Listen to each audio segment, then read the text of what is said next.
conhecimento em relações diplomáticas, o que representou esse Airbnb de Bolsonaro na Embaixada da Hungria?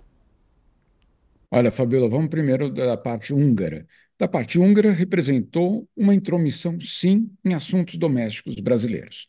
Então, isso é algo muito claro quando você tem um governo estrangeiro que, de alguma forma, tem uma interferência na política nacional. E por que uma interferência na política nacional? Porque, obviamente, existiu uma situação de investigação, existe ainda essa situação de investigação, os passaportes de Bolsonaro tinham sido apreendidos e ele entrou num território que seria muito difícil para que a Polícia Federal pudesse fazer qualquer coisa naqueles dias. Então, antes de a gente falar, e aí teve todos os memes ontem, como é que diz pedir asilo em húngaro? Eu tenho certeza que o Josias sabe, mas enfim, não é que ele pediu asilo, ele recebeu asilo.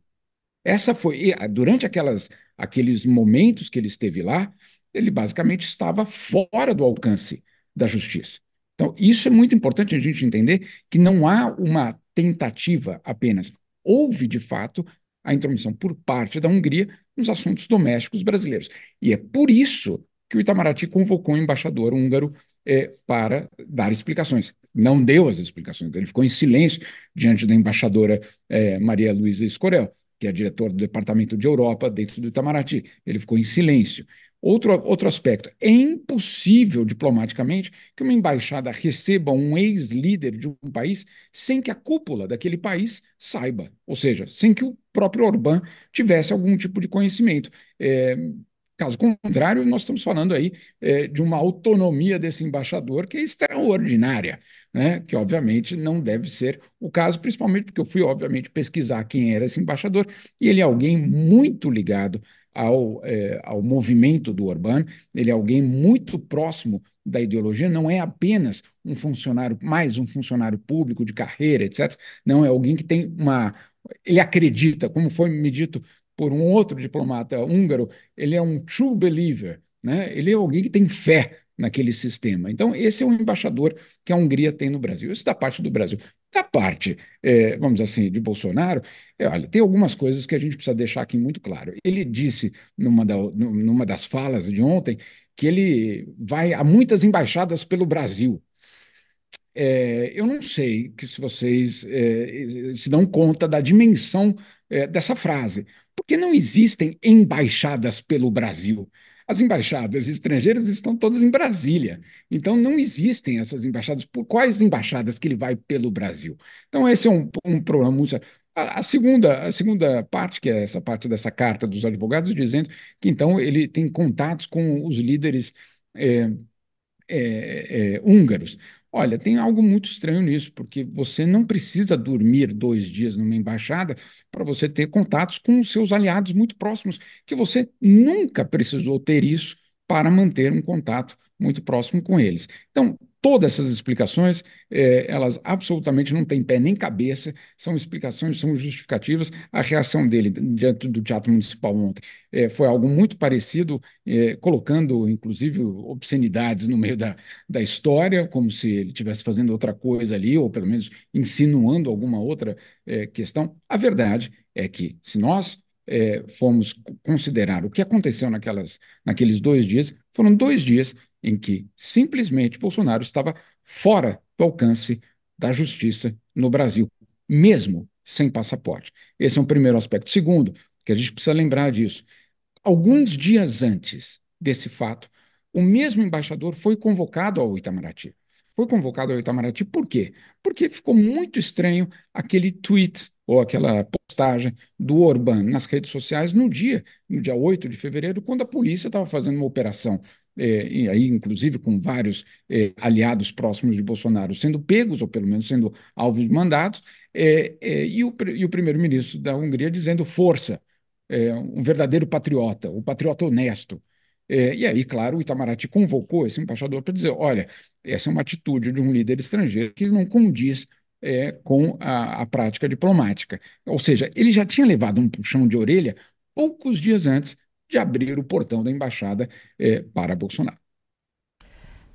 Ô Jamil, mas a questão ali, né, quando a gente até vê como que essas imagens vazaram, de certa maneira, isso também é um problema para a segurança da Embaixada da Hungria ou não? Como é que fica também desse ponto de vista de segurança numa embaixada, as imagens circularem dessa maneira? Porque também é algo que eles estão questionando. Ah, como é que conseguiram essas imagens, isso sendo divulgado? Como é que fica esse ponto? É muito complicado, inclusive porque, obviamente, você tem uma discussão muito séria sobre a a incapacidade, ou a impossibilidade, basicamente, de você ter acesso a qualquer coisa que aconteça dentro da embaixada. Agora, vamos lembrar, o celular da Merkel foi grampeado, o celular da Dilma foi grampeado. Ou seja, existem meios de fazer isso? Claro que existem, né? A gente já viu acontecendo. Então, não seria algo, vamos dizer assim, fora do comum. Fora do comum é a revelação, é obviamente tudo isso. Isso tudo vai precisar ser investigado também, sem dúvida nenhuma. Agora, o que eu acho que eu já coloquei isso com o Sakamoto ontem, na conversa que a gente teve ontem pela noite, foi justamente o fato de que não é apenas por que ele foi para a embaixada, mas o que é que aconteceu durante esses 2 dias de permanência de Bolsonaro na embaixada? Essa é uma pergunta que vai também precisar ser respondida. Foram contatos com os líderes estrangeiros da Hungria? Muito bem, eu tive contato com pessoas na Hungria, não fiquei em embaixada nenhuma, mas o que eu quero dizer quais foram as atividades, o que aconteceu naqueles 2 dias para que ele tivesse de ficar numa embaixada estrangeira. Você tem toda a razão, Fabio. Essa questão do vazamento da informação, obviamente, é algo a ser apurado, inclusive porque é uma embaixada muito pequena. A Hungria é um país pequeno, são 8 milhões de habitantes. A embaixada da Hungria no Brasil é uma embaixada muito pequena. Basicamente, são meia dúzia de funcionários. Então, se saiu dali, obviamente, tem um problema muito sério. Agora, claro, existe também a outra questão que é justamente grampos ou qualquer outro tipo de atividade. Eu estou falando com vocês da sede da ONU. E aqui teve um escândalo há alguns anos, quando descobriram que numa sala que negociava, imagina só, a conferência de desarmamento, ou seja, extremamente sensível os assuntos, descobriram um aparelho, na época ainda era aparelho, né, não precisava fazer isso pelo telefone, um aparelho de escuta dentro da sala. Como vocês imaginam que essa questão da espionagem não é exatamente uma exclusividade da Embaixada da Hungria no Brasil. Agora, o Jamil, eu sei que você está correndo aí, eu já vou passar a palavra para o Sakamoto e para o Josias, é que o Jamil eu preciso liberá-lo, ele tem reportagem para fazer. Ô Jamil, essa desculpa, né, que Bolsonaro deu nessa nota oficial à imprensa, dizendo que ele esteve lá justamente nos dias que estive hospedado na embaixada, a convite. O ex-presidente brasileiro conversou com inúmeras autoridades do país amigo, atualizando os cenários políticos das duas nações. Essa desculpa pode ser a resposta que Bolsonaro vai dar a Alexandre de Moraes, porque ele deu esse prazo de 48 horas, né? Até pelos seus conhecimentos.